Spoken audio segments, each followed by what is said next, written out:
Boa noite. Tem alguém aqui vindo pela primeira vez? Hoje? Seja bem-vindo. Muito bem-vindo. Tem alguém aqui que não é de Divinópolis? São todos divinopolitanos? Muito bem. Gente, que Jesus possa abençoar o nosso encontro dessa noite, esses breves minutos, mas com uma lição que é tão profunda e tão desafiadora em vários sentidos, né? E aí, pensando nisso, vocês estão vendo que hoje a gente está um pouco diferente, né? Eu estou aqui no plano mais baixo, não estou aqui na mesa. Tem uma razão para isso. Eu gosto de começar os nossos encontros relembrando como Cristo fazia seu trabalho. Então, como Cristo fazia o seu trabalho? A gente tem um exemplo do Sermão do Monte. Mas, em boa parte das vezes, Cristo caminhava a pé de uma cidade para outra para fazer as suas preleções. Então, se ele iria sair de Divinópolis e ir para Itaúna, ele ia passar esse tempo todo caminhando até chegar a Itaúna. E no processo de chegar até Itaúna, ele ia passar em todas as cidades, em todos os espaços, conversando. E conversando de uma maneira próxima. Então, o descer para cá, ele diz disso, de caminhada, de movimento, e tem tudo a ver com o nosso momento de hoje do Vinha de Luz. Aí vocês pensam assim, mas poxa, mas o tema é atrito físico, o que tem isso? É a sola do pé no chão? Bom, podia ser, mas não é isso não. E aí eu quero começar, dar continuidade aqui nesse nosso breve início, fazendo o seguinte. Eu queria pedir que quem está aí no segundo quadrante, da parte aí de trás, viesse para frente. Se aconchegasse, porque eu quero vocês próximos, eu quero olhar os olhos, quero ver os rostos. Não é obrigatório, logicamente, mas é um convite afetuoso.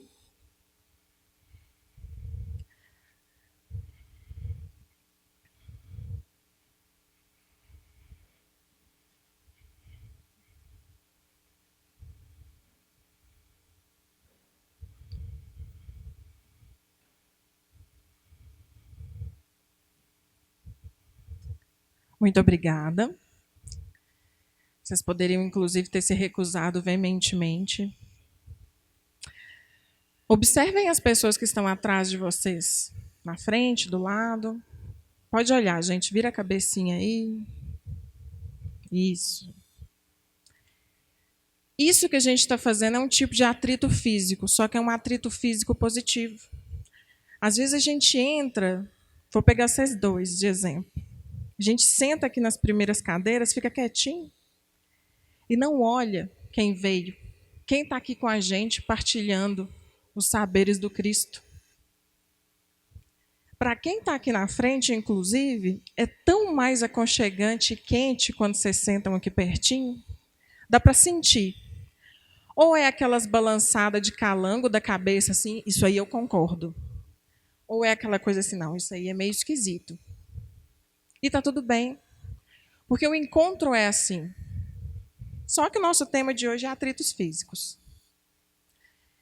E a passagem diz que talvez seja uma das mais desafiadoras. Ofereça a outra face após ter sido batido na sua face direita. O que é atrito físico?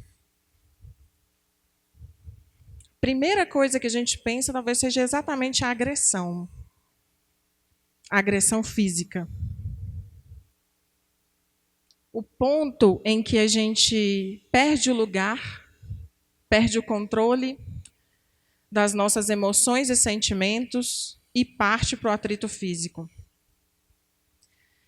Pensem vocês aí, em algum momento da vida de vocês, que vocês perderam o controle. Todo mundo perde o controle. Há momentos em que a gente mentalmente quer saculejar uma pessoa. Eu estou falando mentalmente, que mentalmente é quando a gente já controlou. Sabe quando...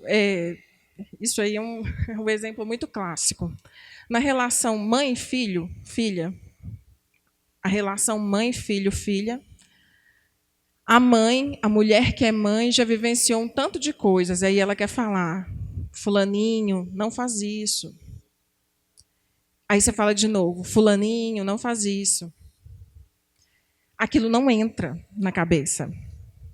A vontade que se tem é que tivesse uma forma de abrir e colocar aquela sugestão ali para a pessoa fazer diferente. E, às vezes, imbuídos inicialmente de afeto, há uma frustração. E do afeto você passa para a raiva, ou um pouco ali de descontrole, intolerância, incompreensão. Eu peguei o exemplo familiar. A gente tem um número absurdo de violências no trânsito. Por uma fechada, por uma ausência de seta. E não é só o atrito físico, são desencarnes. O trânsito no nosso país, ele infelizmente promove um desencarne semelhante a de guerras, inúmeros. O que isso diz de nós? Novamente, o que é atrito físico? Por que chega nesse ponto? Psicologicamente falando, e eu gosto muito de reforçar, acabo puxando a sardinha para o meu fazer, não tem jeito. Eu formei tem quase 10 anos, vai fazer 2025, 10 anos. Na minha experiência clínica, os homens são os que menos procuram serviços clínicos psicológicos. Se eu perguntar para vocês assim, vocês já viram o avô de vocês chorarem? O pai de vocês chorarem? Irmão? A nossa cultura, inclusive a cultura do Brasil, ela reforça que a fortificação da personalidade do ser homem é não se comover. Mas como é que faz? Todo mundo sente. Todas nós sentimos. Se perde um trabalho, sente. Se apaixona por alguém e perde a pessoa ou termina, sente. Todo mundo sente. Vocês acham que as palavras, as emoções e os sentimentos, eles ficam ali sem serem ditos e invisíveis? Sim ou não? Exatamente, não ficam. O atrito físico, uma das coisas que nós podemos dizer é que ele acontece quando as palavras não dão mais conta do sentimento. Nós ficamos com raiva, temos ansiedade, temos decepções e frustrações, mas o bater, o agredir, ele vem quando você perdeu ali a dimensão da sua regulação de sentimentos. E eu estou apontando para cá porque é isso mesmo, é visceral, é aquele vento que vem assim, ó, e que sobe assim, aquela dor no estômago, aquele frio, aquela taquicardia.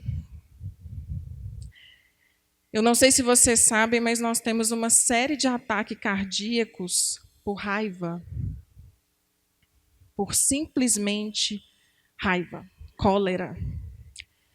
Emmanuel tem uma mensagem que é implosão mental, se eu não me engano, eu vou ler um pedacinho dela com vocês depois. E ele vem dizer isso, a raiva ela é uma implosão mental. Então você se implode de dentro para fora. Tá, mas e aí? A passagem do Cristo menciona que nós temos que oferecer a outra face. Aí eu fiz uma pergunta para vocês. Lembram das pessoas que vocês tiveram desconforto, incômodo? As pessoas que decepcionaram vocês em alguma medida?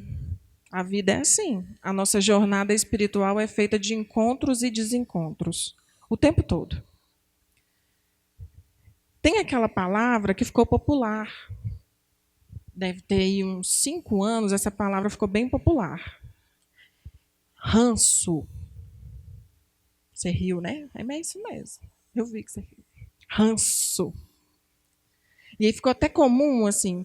E não ficou feio você falar em dada medida, não, mas eu tenho um ranço daquela pessoa. Tenho dificuldade. A gente resgatou essa palavra. A gente podia ter resgatado ternura, afeto, de uma maneira mais comum. Mas a gente resgatou o ranço. E nós resgatamos o ranço porque, se vocês forem pensar nos últimos anos, principalmente ali de 2015 para cá, quiçá até 2013, a gente tem vivido mais em ebulição, a flor da pele. Se a gente for pensar numa lógica espiritual, é o nosso processo encarnatório, de já ter passado por várias coisas e a gente já está cansado, cansada, mas de novo isso. No texto do Vinha de Luz, Emmanuel traz assim: quando você perde o controle e passa para a agressão física, é porque todos os seus recursos foram obliterados. Todos os seus recursos deixaram de funcionar. Mentores, amigos espirituais, todos. E aí a gente esquece também de as nossas potências. Nós não somos filhos e filhas de Deus. A gente não fala aqui que nós temos potências a serem evoluídas e trabalhadas. Então, às vezes, você pensa assim, não, mas eu não sou uma pessoa paciente. Eu não sou uma pessoa que gosta muito de esperar. Eu não entendo certas situações que acontecem na minha vida. E aí você pensa assim, não, eu não vou ter essa capacidade. Vai sim. Pensa em você 5 anos atrás. Não mudou? A vida mudou, a história mudou, a capacidade de lucidez sobre a nossa existência e forma de ser mudou. As pessoas, às vezes, que a gente convive mudaram, a gente trocou de trabalho. Infelizmente, às vezes, nós perdemos pessoas, outras foram, sinceramente, livramento. E eu vou explicar isso do livramento. Nós mudamos. Por que eu estou falando essa questão do livramento? Com aspas. Quando Cristo nos convida a dar a outra face, não é dar a outra face sem limites.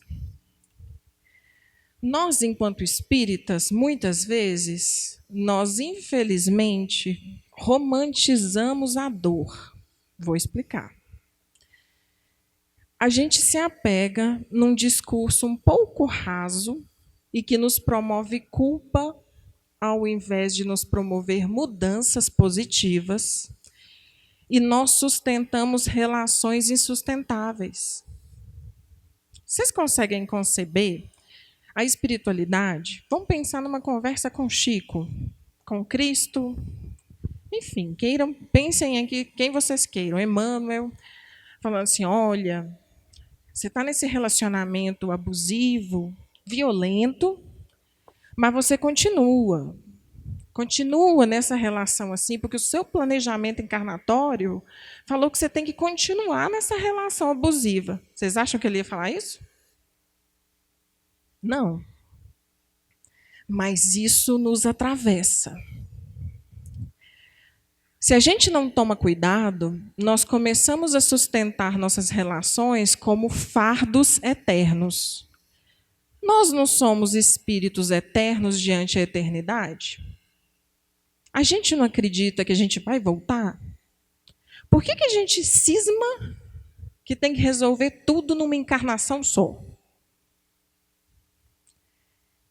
Trabalhando no processo de educação, que é uma outra área de trabalho que eu tenho, às vezes a gente vê planejamentos para que aquela criança ou adolescente mude em uma semana.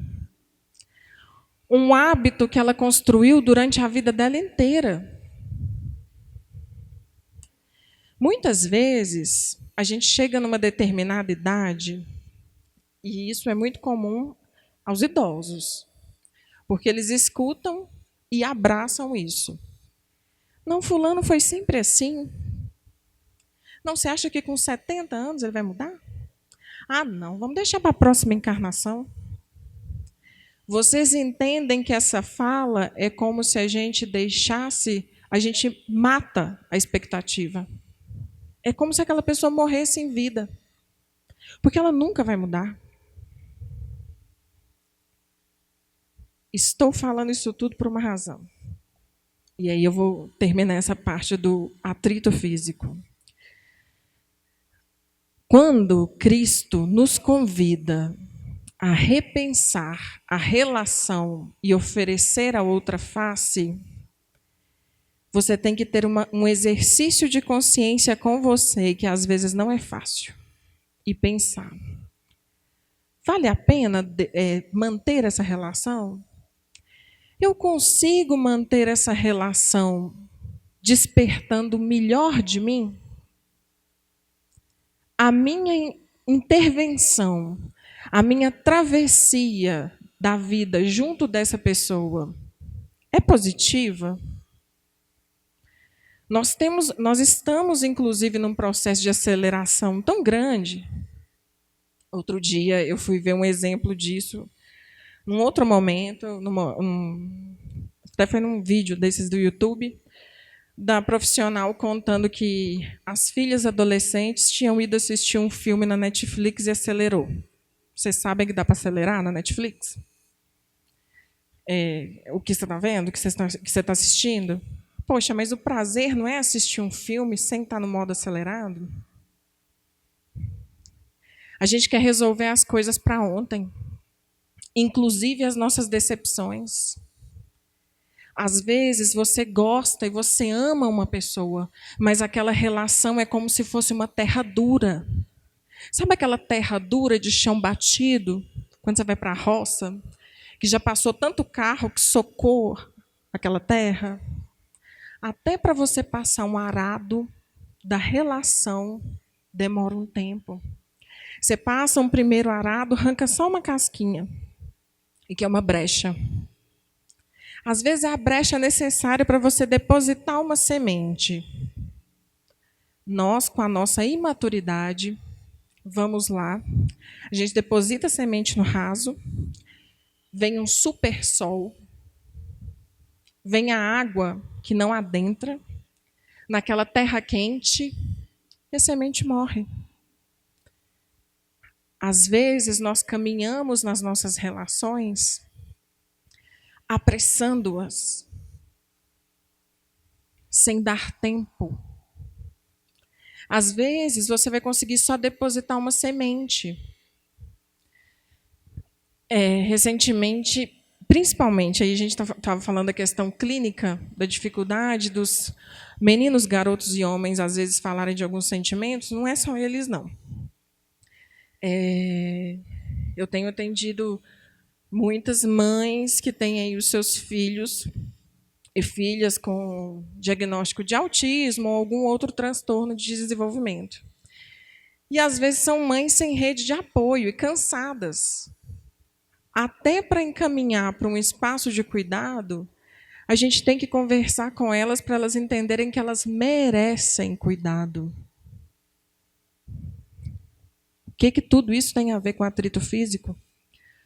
Tudo. Por isso que essa lição talvez seja uma das mais difíceis, porque ela diz de perdão, ela diz de conseguir olhar a outra pessoa com outro olhar. Porque perdoar não é esquecer, a gente não esquece. Você trabalha isso internamente para você lidar com aquela decepção, com aquela frustração. Gente, nós tanto não esquecemos que no nosso desencarne nós acessamos as nossas histórias passadas. Se fosse para esquecer, sumia no tempo. Nós não esquecemos. Pelo menos dessa existência a gente consegue acessar uma série de coisas.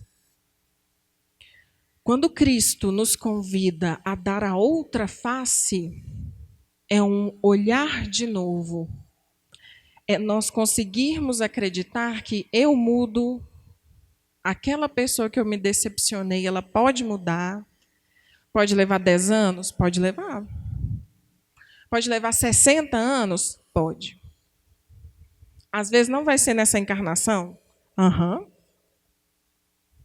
Mas se a gente não acredita que as pessoas mudam, a gente já começa num confronto com o próprio Cristo. Todas as travessias que Cristo fazia eram um convite à mudança e a olhar as coisas de um ângulo diferente. Ele às vezes só falava assim, fulano, vou pensar aí na passagem da mulher adúltera, vá e faça diferente, que aí o não peques mais. Vai e faz diferente. Só que a gente ainda continua repetindo, a gente não dá outra face. Nós não otimizamos oportunidades de fato. Em boa parte das vezes nós nos enraivecemos, às vezes nós perguntamos por que Deus? A gente tem várias maneiras de perguntar isso. A gente diz, o que será que eu fiz na encarnação passada que eu estou passando por isso? É uma outra maneira. Punitiva. Ou sutilmente a gente se perde no ímpeto da vingança.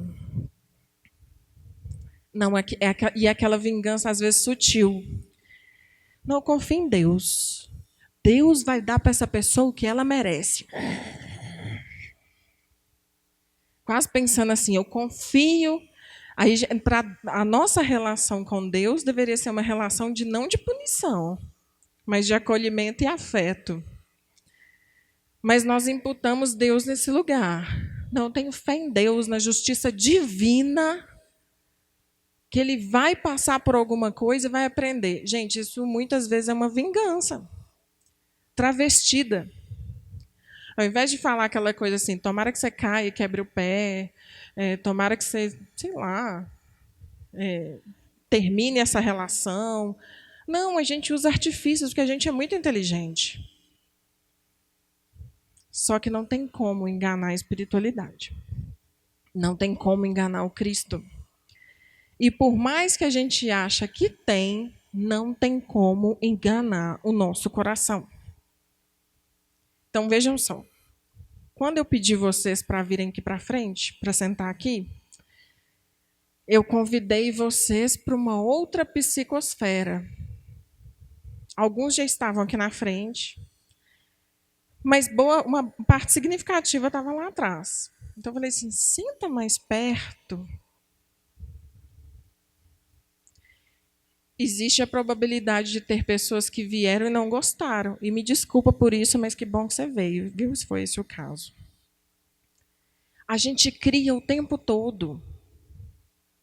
Quando eu pergunto para vocês e vocês não respondem verbalmente, vocês respondem aqui e atravessa aqui. Então, às vezes, a gente nem profere as palavras de ódio.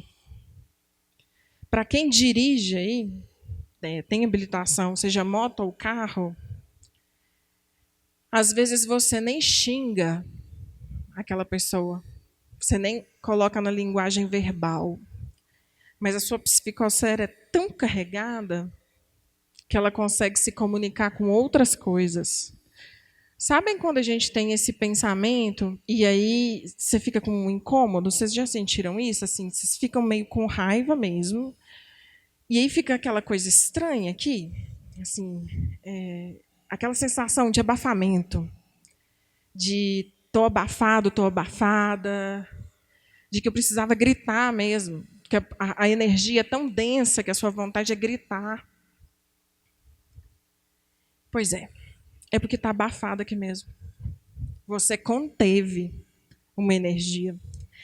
Gente, isso é tão forte, tão sério, que quando nós vamos para roças, sítios, espaços verdes, longe do urbano, sabe aquela sensação assim, não, mas aqui está tão fresco, aqui está tão diferente.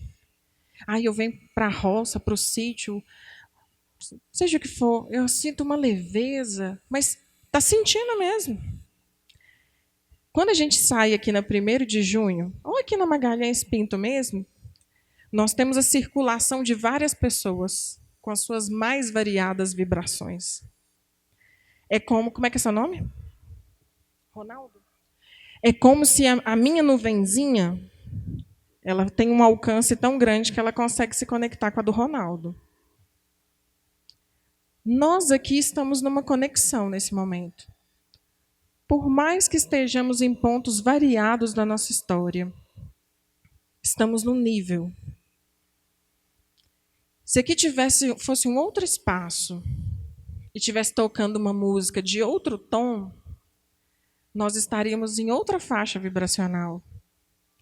Mas a gente tinha uma luz aqui específica, eu adoro ficar olhando aquele laser aqui passando.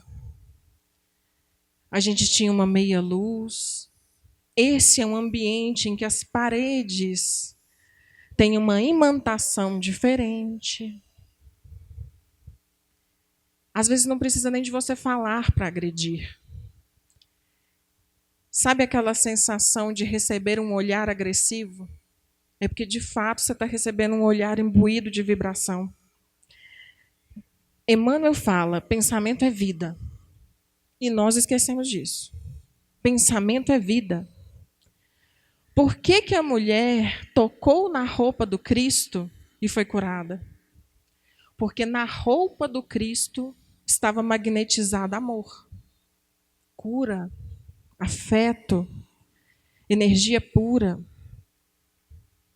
Sabe quando a gente vai fazer uma coisa para alguém, vai fazer uma comida, e fazer uma comida para alguém é um gesto de muito afeto e partilho, enfim.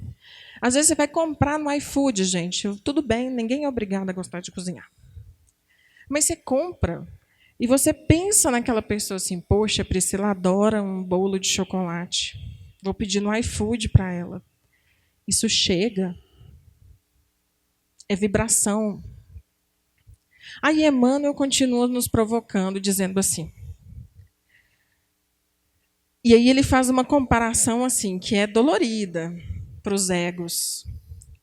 Vocês já viram alguém domar um animal enraivecido com raiva?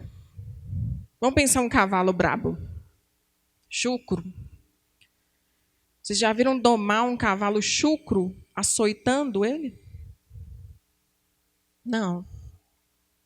Tem gente que pode até fazer, mas a intervenção é de outro lugar. Repito, daí essa lição ser uma das mais difíceis. Vocês já tentaram acalmar alguém que está enraivecido, em cólera? Tem um filósofo, Sêneca, que ele fala que a raiva e a cólera são loucuras momentâneas. Loucura de quando você perde a razão. E não é perder a razão, da razão de estar certo, não. É a razão de direcionamento e regulação. Quando você vai domar um cavalo selvagem, você trata ele com afeto. Você se aproxima, você se conecta. A mesma coisa quando você vai fazer o exercício de adestrar animais. Que aí entra, inclusive, em outras coisas. Mas é um afeto de outra ordem. Não é com raiva. E aí Emmanuel fala isso. Vocês já viram um animal com raiva ser adestrado com raiva? Não. Emmanuel diz que a única coisa que nos resta, quando a gente vê uma pessoa assim enraivecida, à beira do atrito físico, é talvez você simplesmente ficar parado em silêncio. O que é difícil. Pois, às vezes, nós estabelecemos nossas relações a nível competitivo.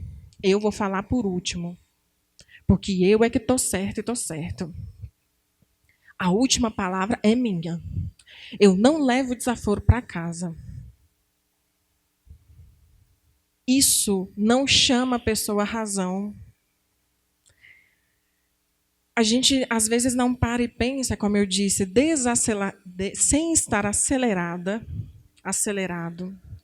que quando você consegue manter a calma no seu coração e conversar com a pessoa de igual para igual, depois essa pessoa se constrange, ela mesma te pede desculpas por aquilo que ela fez, por perder o controle das suas emoções e sentimentos.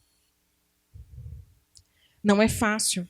E aí, Emmanuel, já para a gente finalizar, ele tem esse textinho que eu falei com vocês, que chama Implosão Mental. E aí ele tem uma receitinha, bem básica, mas que adianta muito. Ele diz, quando que a cólera ela é semelhante a uma implosão mental. Então, se isso acontecer, você fica em silêncio e conta até 100. Tá aqui, viu, gente? Não tirei, Emmanuel contando. Se não der certo, você vai para um lugar separado, distante de onde é o que está acontecendo, se afasta e faz uma prece. Não deu certo ainda? Busca a natureza. Miramês tem uma citação no Horizontes da Fala do quanto a natureza consegue ressignificar as nossas más vibrações. Por isso que é diferente quando a gente vai para um campo natural. Procure um templo religioso e faça uma prece. Se depois de tudo isso não adiantar, ele fala assim, se nada disso adiantar, talvez você tenha que procurar uma medicação, medicamento mesmo, um remédio. Ele coloca assim, remédio amigo. E eu vou acrescentar mais um por minha conta, licença, viu, Emmanuel? Procure um amigo, alguém que você confie. E talvez isso deva ser o passo quase que ali entre 2 e 3. Porque às vezes nós estamos tão angustiados e angustiadas, a gente precisa só ser acolhido, ouvido com muito carinho. Não é nem buscar uma solução, não. Não é dar uma solução para aquela pessoa daquilo. Às vezes a gente só precisa falar para que se evite faltar as palavras por uma desregulação sentimental e você partir para um atrito físico que pode se dar de diversas maneiras, não só o bater. Termino aqui com essas reflexões. Muito obrigada a todos e todos vocês. Uma ótima noite.